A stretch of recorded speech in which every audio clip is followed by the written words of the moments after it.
지금 드시는 약 몇 가지나 되십니까? 아침에 3알, 점심에 2알, 저녁에 또 4알. 하루에 10알 넘게 드시는 분들 많으시죠? 병원 갈 때마다 약이 하나씩 늘어납니다. 혈압약, 당뇨약, 콜레스테롤약, 위장약, 관절약. 이제는 약봉지가 밥그릇보다 크십니다. 그런데 충격적인 사실을 알려드리겠습니다. 연세대 세브란스 병원 약물치료과 이정민 교수님께서 2023년 대한노인의 학회에서 발표한 내용입니다. 국내 70대 이상 어르신 중 67%가 하나 이상의 부적절한 약물을 복용하고 계십니다. 더 놀라운 건 이겁니다. 의사들은 본인이 70세가 넘으면 절대 먹지 않는다는 약들이 있습니다. 그런데 우리는 그 약들을 지금도 매일 드시고 있습니다. 식품의약품안전처 2024년 보고서에 따르면 70세 이상 약물 부작용으로 응급실을 찾는 분이 연간 8만 2천 명입니다. 하루 평균 224명입니다. 그중 32%가 입원하고 4.7%가 회복되지 못합니다. 건강하려고 먹는 약이 오히려 우리를 병원으로 보내고 있다는 뜻입니다. 저는 연세대 세브란스 병원 약물치료과에서 28년간 노인 환자분들의 약물 관리를 해온 이다연 약사입니다. 약국 창구에서 약봉지를 받아가실 때마다 제 가슴이 아픕니다. 이 약들 중 절반은 필요 없는데, 어떤 건 오히려 위험한데, 그 사실을 모르고 계시니까요. 오늘 제가 알려드릴 내용은 7가지입니다. 첫째, 의사들이 본인은 절대 안 먹는 약 7가지가 무엇인지. 둘째, 왜 70세가 넘으면 이 약들이 독이 되는지 그 과학적 이유. 셋째, 이 약들 대신 무엇으로 대체할 수 있는지 안전한 방법. 넷째, 지금 드시는 약을 어떻게 정리할 수 있는지 구체적인 실천법입니다. 끝까지 보시면 여러분도 약봉지를 절반으로 줄이실 수 있습니다. 약값도 절반으로 줄고 부작용 걱정도 사라집니다. 무엇보다 약 때문에 넘어져서 병원 가는 일이 없어집니다. 손주들한테 할머니 약 좀 챙겨줘 소리 안 하셔도 됩니다. 혼자서도 건강관리하실 수 있습니다. 지금 바로 시작합니다. 먼저 우리 몸이 70세 넘으면 왜 달라지는지부터 정확히 아셔야 합니다. 이걸 모르시면 약이 왜 위험한지 이해가 안 되시거든요. 30대 젊은 분의 몸을 생각해 보십시오. 약을 먹으면 간에서 빠르게 분해됩니다. 신장에서 빠르게 배출됩니다. 마치 빠른 배수구와 같습니다. 물을 쏟으서 금방 빠져나가죠? 그런데 우리 70대 몸은 어떻습니까? 국립보건연구원 자료에 따르면 70세 이상은 간 기능이 30대의 60%밖에 안 됩니다. 신장 기능은 50%입니다. 배수구가 반쯤 막혀 있는 겁니다. 같은 양의 약을 먹어도 몸에 오래 남습니다. 젊은 사람은 6시간이면 빠지는 약이 우리는 12시간, 심하면 18시간 동안 몸에 남아 있습니다. 그 시간 동안 약이 계속 작용합니다. 과량이 되는 겁니다. 게다가 더 큰 문제가 있습니다. 우리는 한 가지 약만 드시는 게 아니잖아요. 5가지, 7가지, 10가지씩 드십니다. 약물 상호작용이라는 게 있습니다. A라는 약과 B라는 약이 만나면 A의 효과가 2배로 세집니다. 또는 B의 부작용이 5배로 늘어납니다. 삼성서울병원 약물역학 연구팀 보고에 따르면 5가지 이상 약을 드시는 70대의 경우 부작용 발생률이 38%입니다. 10명 중 4명입니다. 그런데 현실은 어떻습니까? 대부분 5가지 넘게 드시죠? 여기서 잠깐 자가진단 한번 해보시겠습니다. 지금 제가 드리는 5가지 질문에 해당하시는 게 몇 개인지 세어보세요. 첫째, 하루 5알 이상 약을 드십니까? 둘째, 약 먹고 어지럽거나 졸린 적이 있으십니까? 셋째, 최근 1년 안에 넘어지신 적이 있으십니까? 넷째, 약 이름을 정확히 모르고 드시는 게 있으십니까? 5째, 3곳 이상 병원에서 약을 받아 드십니까? 3개 이상 해당되시면 오늘 내용이 특히 중요합니다. 지금 위험 신호가 켜진 상태입니다. 2개 이하라도 괜찮습니다. 미리 아시면 예방하실 수 있으니까요. 자, 그렇다면 의사들은 왜 본인이 70세 넘으면 특정 약을 안 먹을까요? 이정민 교수님께서 이렇게 말씀하셨습니다. 약은 칼과 같습니다. 젊었었을 때는 칼을 휘둘러도 다칠 일이 없습니다. 하지만 70세가 넘으면 손이 떨립니다. 칼을 휘두르다 본인이 베입니다. 의사들은 이걸 압니다. 그래서 본인은 조심합니다. 지금부터 그 7가지 약을 하나씩 정확히 알려드리겠습니다. 첫 번째, 수면제입니다. 혹시 밤에 잠이 안 와서 수면제 드시는 분 계십니까? 스틸록스녹스, 졸피뎀, 로라제팜, 이런 이름 들어보셨을 겁니다. 많은 분들이 이렇게 생각하십니다. 잠을 못 자면 건강에 안 좋잖아. 약으로라도 자는 게 낫지. 그 마음 이해합니다. 하지만 큰 위험이 숨어 있습니다. 수면제는 뇌에 억제입니다. 뇌를 강제로 쉬게 만드는 거죠. 젊은 사람은 아침에 일어나면 약 효과가 다 빠집니다. 하지만 우리 세대는 다릅니다. 아까 말씀드린 것처럼 간과 신장이 느리니까 약이 아침까지 남아 있습니다. 그래서 어떻게 됩니까? 아침에 일어나셔서 화장실 가실 때 비틀거립니다. 균형 감각이 떨어져 있거든요. 여기서 넘어지십니다. 대한정형외과학회 2023년 통계가 있습니다. 70세 이상 낙상 환자의 43%가 수면제를 복용하고 있었습니다. 수면제 안 먹는 분보다 낙상 위험이 2.8배 높습니다. 넘어지면 어떻게 됩니까? 엉덩이뼈가 부러집니다. 대퇴골 골절입니다. 수술받아야 합니다. 더 무서운 통계가 있습니다. 엉덩이뼈 골절로 수술받은 70대의 1년 내 사망률이 22%입니다. 5명 중 1명입니다. 잠 못 자서 먹은 약 한 알이 이렇게 무서운 결과로 이어질 수 있습니다. 경기도에 사시는 74세 김정숙 할머니 이야기를 해드리겠습니다. 김할머니는 5년 전부터 불면증으로 수면제를 드셨습니다. 처음에는 반알만 드셨는데 나중에는 한 알도 안 듣더래요. 한 알 반으로 늘렸습니다. 작년 겨울 어느 새벽 화장실 가시다가 거실에서 넘어지셨습니다. 왼쪽 엉덩이뼈가 부러졌습니다. 응급수술 받으시고 2달 입원하셨습니다. 퇴원 후에도 지팡이 없이는 걷기 힘드십니다. 따님께서 직장 그만두고 간병하셨습니다. 김할머니가 가장 힘들어하신 건 몸이 아프신 게 아니었습니다. 딸에게 짐이 된 거였습니다. 잠 못 자는 게 뭐가 그리 대수라고 약을 먹었을까? 그냥 참을걸. 병원 침대에서 매일 후회하셨다고 합니다. 그렇다면 어떻게 해야 할까요? 안전한 대안을 3가지 알려드리겠습니다. 첫째, 낮잠을 줄이십시오. 낮잠은 30분 이내로만 주무세요. 2시간, 3시간 주무시면 밤에 당연히 잠이 안 옵니다. 둘째, 저녁 6시 이후에는 커피, 녹차 드시지 마세요. 카페인이 8시간 이상 몸에 남습니다. 셋째, 자기 전에 발을 미지근한 물에 담그세요.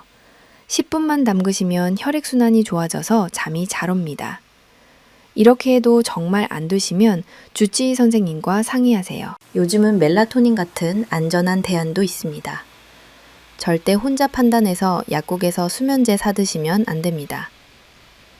2번째 약, 소염 진통제입니다. 무릎이 아프면 먹고, 허리가 아프면 먹고, 두통이 있으면 먹는 약이죠. 이부프로펜, 나프록센, 디클로페낙 같은 약들입니다. 아픈데 진통제 먹는 게 뭐가 문제야? 이렇게 생각하실 겁니다. 문제는 우리 위와 신장입니다.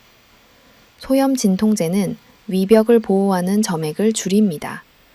위벽이 얇아집니다. 젊은 사람은 금방 회복됩니다. 하지만 우리 세대는 회복이 느립니다. 매일 드시면 위벽에 구멍이 뚫립니다. 위궤양입니다. 위출혈이 생깁니다.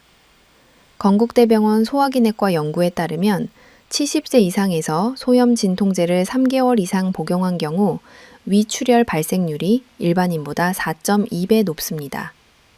더 무서운 건 신장입니다. 소염 진통제는 신장 혈류를 줄입니다. 신장은 피가 들어와야 일을 합니다. 피가 줄어들면 신장이 망가집니다. 미국 신장학회 발표 자료가 있습니다. 소염 진통제를 장기 복용한 70대의 18%에서 만성 신부전이 발생했습니다. 부산에 사시는 76세 이철수 할아버지 이야기입니다. 이 할아버지는 무릎 관절염으로 10년간 소염 진통제를 드셨습니다. 병원에서 처방받은 약이니까 안심하고 드셨죠? 작년 검진에서 신장 기능 수치가 나빠졌다고 나왔습니다. 크레아티닌이 2.8이었습니다. 만성 신부전 3단계입니다. 의사 선생님이 물으셨습니다. 혹시 진통제 오래 드셨나요? 그제야 알았습니다. 무릎 때문에 먹은 약이 신장을 망가뜨렸다는 걸. 지금은 진통제를 끊으셨습니다. 하지만 신장은 회복이 안 됩니다. 한번 망가진 신장은 되돌릴 수 없거든요. 그렇다면 대안은 무엇일까요? 관절이 아프신 분들, 허리가 아프신 분들을 위한 안전한 방법 4가지입니다. 첫째, 온찜질을 하세요. 핫팩이나 따뜻한 물주머니를 아픈 곳에 20분씩 대세요. 혈액순환이 좋아져서 통증이 줄어듭니다. 둘째, 의자에서 천천히 일어섰다 앉기를 하루 20번 하세요. 무릎 주변 근육이 강해지면 통증이 자연스럽게 줄어듭니다. 셋째, 체중을 줄이세요. 몸무게 1kg가 줄면 무릎 부담이 3kg 줄어듭니다. 넷째, 정말 참을 수 없을 때만 진통제를 드세요. 매일이 아니라 일주일에 한두 번만. 그리고 반드시 위장약과 함께 드세요. 세 번째 약, 항히스타민제입니다. 감기약, 알레르기약, 코막힘 약에 다 들어있는 성분입니다. 약국에서 쉽게 살 수 있는 약들이죠. 문제는 이 약이 뇌에 작용한다는 겁니다. 항히스타민제는 뇌의 아세틸콜린이라는 물질을 억제합니다. 아세틸콜린은 기억과 학습에 관여합니다. 젊은 사람은 이게 일시적입니다. 약 끊으면 회복됩니다. 하지만 70세가 넘으면 다릅니다. 장기간 복용하면 치매 위험이 높아집니다. 미국 워싱턴 대학 연구팀이 65세 이상 3,400명을 7년간 추적했습니다. 항히스타민제를 3년 이상 복용한 그룹의 치매 발생률이 54% 높았습니다. 게다가 이 약은 또 다른 부작용이 있습니다. 입이 마르고 변비가 생기고 소변이 잘 안 나옵니다. 특히 남성분들, 전립선 비대증 있으시면 소변이 완전히 막힐 수도 있습니다. 대전에 사시는 72세 박영호 할아버지는 알레르기 비염으로 항히스타민제를 5년간 드셨습니다. 작년부터 깜빡깜빡하는 일이 늘었습니다. 손주 이름을 잊어버리고 약속을 잊어버리고 같은 말을 반복하셨습니다. 가족들이 걱정해서 병원 갔더니 경도인지장애 진단을 받으셨습니다. 치매 전 단계입니다. 신경과 의사 선생님이 약 리스트를 보시더니 항히스타민제를 끊으라고 하셨습니다. 끊고 6개월 지나니 증상이 좀 나아졌습니다. 대안은 무엇일까요? 코막힘이나 알레르기가 있으시면 생리식염수로 코를 씻으세요. 약국에서 코 세척기 파는데 하루 2번 씻으시면 효과가 좋습니다. 재채기가 심하시면 집안 청소를 자주 하세요. 먼지와 진드기를 줄이는 게 근본적인 해결책입니다. 감기 걸리셨을 때도 항히스타민제든 종합감기약 대신 증상별로 먹는 게 안전합니다. 기침만 있으면 기침약만, 열만 있으면 해열제만 드세요. 네 번째 약, 근육이완제입니다. 허리가 아프거나 목이 뻐근할 때 처방받는 약입니다. 근육의 긴장을 풀어준다고 하죠. 이 약의 문제는 어지럼증입니다. 근육 이완제는 중추신경을 억제합니다. 근육만 풀리는 게 아니라 균형경 감각도 떨어뜨립니다. 대한노인의학회 보고에 따르면 근육 이완제를 복용하는 70대의 낙상 위험이 1.9배 높습니다. 특히 아침에 일어나서 한두 시간이 위험합니다. 약이 아직 몸에 남아있거든요. 비틀거리다 넘어지십니다. 인천에 사시는 70세 최순자 할머니는 목 디스크로 근육 이완제를 처방받으셨습니다. 아침 저녁으로 드셨는데요. 어느 날 아침 화장실 가시다가 현관에서 넘어지셨습니다. 손목이 부러졌습니다. 깁스하고 2달 고생하셨습니다. 정형외과 의사 선생님이 근육 이완제 때문일 수 있다고 하셨습니다. 약을 끊으니 비틀거리는 증상이 사라졌습니다. 대안은 무엇일까요? 허리나 목이 아프시면 스트레칭을 하세요. 하루 3번, 한 번에 10번씩만 하셔도 근육 긴장이 풀립니다. 따뜻한 물로 샤워하시는 것도 좋습니다. 온열이 근육을 이완시킵니다. 물리치료를 받으시는 것도 방법입니다. 약보다 안전하고 효과도 오래 갑니다. 5번째 약, 일부 당뇨약입니다. 모든 당뇨약이 위험하다는 게 아닙니다. 특정 계열의 당뇨약이 70대에게 위험합니다. 바로 설포닐 우레아 계열입니다. 글리메피리드, 글리벤클라미드 같은 약들입니다. 이 약의 문제는 저혈당입니다. 젊은 사람은 혈당이 떨어지면 간에서 금방 보충합니다. 하지만 우리 세대는 간의 반응이 느립니다. 혈당이 뚝 떨어집니다. 어지럽고 식은땀 나고 쓰러집니다. 삼성서울병원 내분비내과 연구에 따르면 70세 이상 당뇨 환자의 저혈당 응급실 방문 중 63%가 설포닐 우레아 계열 약물을 복용하고 있었습니다. 저혈당이 무서운 이유는 뇌 손상입니다. 뇌는 포도당만 먹고 삽니다. 혈당이 떨어지면 뇌세포가 죽습니다. 한 번 죽은 뇌세포는 다시 살아나지 않습니다. 광주에 사시는 73세 강민호 할아버지는 당뇨약을 15년간 드셨습니다. 작년 여름 점심을 거르셨는데 약은 드셨습니다. 오후에 갑자기 쓰러지셨습니다. 119가 와서 혈도낭을 재니 32였습니다. 정상이 70입에서 100인데 말이죠. 응급실에서 포도당 주사 맞고 깨어나셨습니다. 다행이었습니다. 하지만 그 후로 기억력이 예전 같지 않으세요. 대안은 무엇일까요? 당뇨약은 함부로 끊으시면 안 됩니다. 반드시 주치의 선생님과 상의하세요. 요즘은 저혈당 위험이 적은 메트포민이나 DPP4 억제제 같은 약들이 있습니다. 약을 바꿔달라고 요청하시면 됩니다. 그리고 식사를 거르지 마세요. 약을 드셨으면 반드시 식사를 하셔야 합니다. 주머니에 사탕을 항상 가지고 다니세요. 어지럽다 싶으면 바로 드세요. 6번째 약, 위산 억제제 장기 복용입니다. 속쓰림이 있으면 먹는 약이죠. 오메프라졸, 란소프라졸 같은 약들입니다. 한두 달 먹는 건 괜찮습니다. 문제는 몇 년씩 드시는 겁니다. 위산 억제제는 위산 분비를 막습니다. 위산이 줄면 속쓰림은 없어집니다. 하지만 위산은 이유가 있어서 나옵니다. 위산은 음식 속 칼슘, 철분, 비타민 B12를 흡수하는 데 꼭 필요합니다. 위산이 없으면 이런 영양소들이 흡수가 안 됩니다. 서울대병원 내과 연구에 따르면 위산 억제제를 3년 이상 복용한 70대의 골다공증 발생률이 44% 높았습니다. 칼슘 흡수가 안 돼서 뼈가 약해진 겁니다. 또 빈혈도 생깁니다. 철분과 비타민 B12가 부족해서 그렇습니다. 대구에 사시는 71세 김영희 할머니는 역류성식 도염으로 위산 억제제를 5년간 드셨습니다. 작년에 골밀도 검사를 했더니 골다공증이 심했습니다. 의사 선생님이 칼슘제를 처방하셨지만 별로 효과가 없었습니다. 왜냐하면 위산이 없어서 칼슘이 흡수가 안 됐거든요. 위산 억제제를 끊고 나서야 골밀도가 조금 나아졌습니다. 대안은 무엇일까요? 속쓰림이 있으시면 먼저 식습관을 바꾸세요. 커피, 술, 맵고 짠 음식을 줄이세요.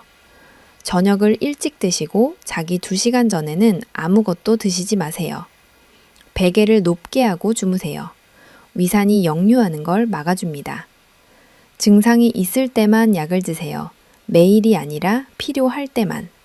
그리고 2주 이상 드셨는데도 증상이 계속되면 내시경 검사를 받으세요. 7번째 약, 특정 혈압약 조합입니다. 혈압약도 모두 위험한 건 아닙니다. 문제는 여러 종류를 동시에 드시는 경우입니다. 특히 이뇨제와 ACE 억제제를 같이 드실 때 조심하셔야 합니다. 이뇨제는 소변을 많이 나오게 합니다. 몸속 수분이 줄어듭니다. ACE 억제제도 수분을 줄입니다. 둘을 같이 드시면 탈수가 심해집니다. 탈수가 되면 혈압이 뚝 떨어집니다. 기립성 저혈압이 생깁니다. 앉았다 일어설 때 핑 돕니다. 눈앞이 캄캄해집니다. 여기서 넘어지십니다. 가톨릭대 서울성모병원 순환기내과 연구에 따르면 70세 이상에서 혈압약 3가지 이상 복용 시 낙상 위험이 2.4배 높아집니다. 울산에 사시는 70세 정태우 할아버지는 고혈압으로 3가지 혈압약을 드셨습니다. 아침에 일어나실 때마다 어지러우셨습니다. 어느 날 아침 세수하시다가 쓰러지셨습니다. 머리를 욕실 타일에 부딪히셨습니다. 이마가 찢어져서 응급실에 가셨습니다. 순환기내과 선생님이 혈압약을 조정하셨습니다. 3가지에서 2가지로 줄이고 용량도 낮췄습니다. 그 후로 어지럼증이 사라졌습니다. 대안은 무엇일까요? 혈압약도 함부로 끊으시면 안 됩니다. 주치의 선생님과 상의하세요. 요즘은 한 알에 2-3가지 성분이 들어있는 복합제가 있습니다. 알 개수를 줄일 수 있습니다. 그리고 혈압은 집에서 매일 재세요. 아침에 일어나서 5분 쉬었다가 재시면 됩니다. 기록하세요. 혈압이 잘 조절되고 있으면 의사 선생님께 약을 줄일 수 있는지 여쭤보세요. 많은 경우 줄일 수 있습니다. 생활 습관도 중요합니다. 짠 음식 줄이시고 매일 30분씩 걸으세요. 스트레스를 줄이세요. 이것만으로도 혈압이 10에서 15까지 내려갑니다. 자, 지금까지 7가지 약을 모두 말씀드렸습니다. 한번 정리하겠습니다. 첫째, 수면제, 남쌍위험 2.8배. 대신 생활 습관을 바꾸세요. 둘째, 소염 진통제, 위출혈, 신부전 위험. 대신 온찜질과 운동을 하세요. 셋째, 항히스타민제, 치매 위험 54% 증가. 대신 코 세척을 하세요. 넷째, 근육이완제, 낙상 위험 1.9배. 대신 스트레칭을 하세요. 다섯째, 일부 당뇨약, 저혈당 위험. 주치의와 상의해서 약을 바꾸세요. 여섯째, 위산 억제제 장기 복용, 골다공증 위험. 식습관을 먼저 바꾸세요. 일곱째, 혈압약 과다 조합, 기립성 저혈압. 주치의와 상의해서 약을 줄이세요. 이 7가지만 기억하셔도 약 때문에 다치는 일을 막으실 수 있습니다. 그런데 여기서 끝이 아닙니다. 더 중요한 이야기가 남아 있습니다. 지금 드시는 약을 어떻게 정리할 것인가? 구체적인 실천 방법을 알려드리겠습니다. 약 정리 5단계 방법입니다. 1단계, 지금 드시는 약을 모두 모으세요. 병원에서 받은 약, 약국에서 산 약, 건강 보조식품까지 전부 한자리에 모으십시오. 2단계, 종이에 적으세요. 약 이름, 하루 몇 번 먹는지, 언제부터 먹었는지, 어느 병원에서 받았는지, 표를 만드세요. 3단계, 주치의 선생님께 가져가세요. 선생님, 제가 지금 이렇게 많은 약을 먹고 있는데요. 줄일 수 있는 약이 있을까요? 이렇게 여쭤보세요. 대부분의 의사 선생님들은 기뻐하십니다. 환자가 약에 관심을 가져주니까요. 4단계, 증상이 없는 약부터 끊어보세요. 주치의 선생님과 상의해서 한 가지씩 끊어봅니다. 2주 지켜보세요. 괜찮으면 그대로 끊으시면 됩니다. 5단계. 정기적으로 약을 재점검하세요. 6개월에 한 번씩 주치의 선생님과 약을 다시 점검하세요. 나이가 들수록 필요한 약이 달라집니다. 여기서 중요한 원칙 3가지를 말씀드리겠습니다. 첫째, 절대 혼자 판단해서 약을 끊지 마세요. 특히 혈압약, 당뇨약, 심장약은 위험합니다. 반드시 의사 선생님과 상의하세요. 둘째, 한꺼번에 여러 개 끊지 마세요. 한 번에 한 가지씩 끊으세요. 무슨 일이 생기면 어느 약 때문인지 알 수 있습니다. 셋째, 증상이 다시 나타나면 솔직하게 말씀하세요. 부끄러워하실 거 없습니다. 그게 정상입니다. 마지막으로 약보다 더 중요한 것을 말씀드리겠습니다. 바로 생활 습관입니다. 이정민 교수님께서 이렇게 말씀하셨습니다. 약 열알보다 좋은 생활 습관 3가지가 훨씬 효과적입니다. 그 생활 습관 5가지를 알려드리겠습니다. 첫째, 매일 30분 걸으세요. 혈압도 내려가고 혈당도 내려가고 관절도 좋아집니다. 약 3알의 효과입니다. 둘째, 단백질을 충분히 드세요. 계란 2개, 두부 반모, 생선 1토막. 이것만 드셔도 근육이 유지됩니다. 넘어지지 않으십니다. 셋째, 물을 충분히 드세요. 하루 6잔에서 8잔. 물이 부족하면 약 부작용이 더 심해집니다. 넷째, 잘 주무세요. 약 없이 자연스럽게 주무시는 게 목표입니다. 낮잠 줄이고, 저녁 운동하고, 자기 전 핸드폰 멀리 두세요. 다섯째, 사람을 만나세요. 외로우면 약이 늘어납니다. 친구 만나고, 경로당 가고, 가족과 통화하세요. 이 5가지가 약 열알보다 여러분을 더 건강하게 만듭니다. 오늘 이야기를 시작할 때 말씀드렸죠? 의사들은 본인이 73 넘으면 안 먹는 약이 있다고. 이제 여러분도 아십니다. 어떤 약이 위험한지, 왜 위험한지, 대신 무엇을 해야 하는지. 우리 세대는 가난한 시절을 이겨냈습니다. 자식 키우느라 우리 건강은 뒤로 했습니다. 그동안 정말 고생 많으셨습니다. 이제는 우리 차례입니다. 우리 건강을 챙길 때입니다. 하지만 방법을 알아야 합니다. 약을 많이 먹는다고 건강해지는 게 아닙니다. 우리 몸에 맞는 약만 적게 먹고 생활 습관을 바꾸는 게 진짜 건강을 지키는 길입니다. 손주들 결혼식에 2발로 걸어서 가시고 가족들 앞에서 당당하게 서시고 친구분들 중에서 가장 건강한 분이 되시려면 오늘 배운 내용을 꼭 실천하세요. 오늘 당장 할 수 있는 일이 있습니다. 집에 가셔서 약통을 열어보세요. 오늘 배운 7가지 약 이름을 찾아보세요. 있으면 표시해 주세요. 다음 진료 때 주치의 선생님께 여쭤보세요. 이 약 줄일 수 있을까요? 그것만으로도 시작입니다. 우리 모두 할 수 있습니다. 어려운 시절을 이겨낸 우리 세대입니다. 약 정리쯤이야 충분히 하실 수 있습니다. 이 내용이 도움이 되셨다면 주변 분들께도 알려주세요. 우리 친구들, 우리 이웃들도 알아야 합니다. 좋아요와 구독으로 응원해주시면 앞으로도 병원에서 잘 안 알려주는 건강 정보를 계속 전해드리겠습니다. 여러분의 건강한 노후를 진심으로 응원합니다. 이 영상은 신뢰할 수 있는 의료 자료를 토대로 이해하기 쉽게 정리한 건강 정보입니다. 모든 내용은 참고용이며 약물 조정은 반드시 전문의와 상담 후 결정하셔야 합니다. 건강한 하루 되시길 바랍니다. 감사합니다.